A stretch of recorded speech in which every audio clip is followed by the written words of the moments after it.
জানতে পারি যে উনি সরকারি একটা পণ্য ক্রয় করেছেন, করে এখানে করছেন, প্যাকেটজাতকরণ করছেন। তো গোপন সূত্রের অভিযোগের ভিত্তিতে আমরা এখানে আসি।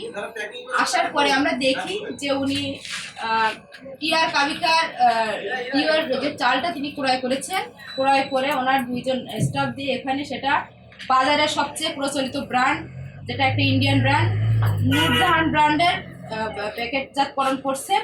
এবং আপনি দেখেন যে আমরা যদি আর তাকে 1 ঘন্টা সময় দিতাম, সেটা তিনি পুরা এই যে টিআর কাবিকার বস্তাটা কিসে রূপান্তর করে ফেলতেন, নূরজাহান ব্র্যান্ডে।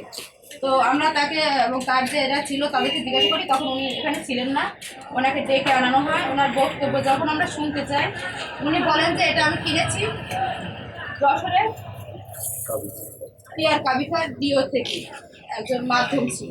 যাই হোক, কেনার পরে উনি সেটা কি করছেন, আপনি সেটা কি করছেন, আচ্ছা। তো এটা উনি স্বীকার করেছেন যে এটা অপরাধ, আপনি যেটা করছেন এটা অপরাধ। তো এটা হলো আপনাদের যে আমাদের যে ভোক্তা অধিকার সংরক্ষণ আইন আছে, এখানে বলা আছে যে 44, 35 এবং 37 ধারায় যে কোনোভাবে প্রতারণা করা যাবে না, মানে একটা পণ্য আরেক পণ্য হিসেবে বিক্রি করা যাবে না। সেখানে আপনার আমার টিআর কাবিকার চাল তিনি ক্রয় করেছেন, বিক্রি করতে পারতেন ওপেন প্লেসে, একদম যেখানে কোনো ব্র্যান্ডের নাম লেখা নেই, এরকম সাদা বস্তায়। কিন্তু তিনি কি করেছেন, তিনি আমার নূরজাহান ব্র্যান্ডের পণ্য করছেন। এটা একদম ভোক্তা অধিকার সংরক্ষণ আইনে 2009 ধারায় অপরাধ। সেই অপরাধে ওনাকে 1 লক্ষ টাকা অর্থদণ্ড, অনাদায়ে 3 মাসের বিনাশ্রম কারাদণ্ড প্রদান করা হলো।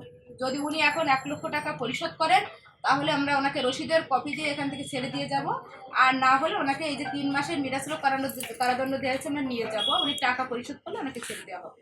এটা আচ্ছা, উনি যদি টাকা না দিয়ে এই 3 মাস জেল খাটেন, তারপরেও কি ওনার টাকা দেওয়া লাগবে কিনা? হ্যাঁ, অবশ্যই। এই সরকারি যে জরিমানার টাকা, এটা উনি যদি 3 মাস জেলও কাটেন, তারপরে উনি যদি পরিশোধ না করেন, এটা সরকারি দাবি আদায় আইন 2013 অনুযায়ী, 1913 অনুযায়ী এটা ওনার সম্পত্তি প্রয়োগ করে বলে আদায় করা হবে।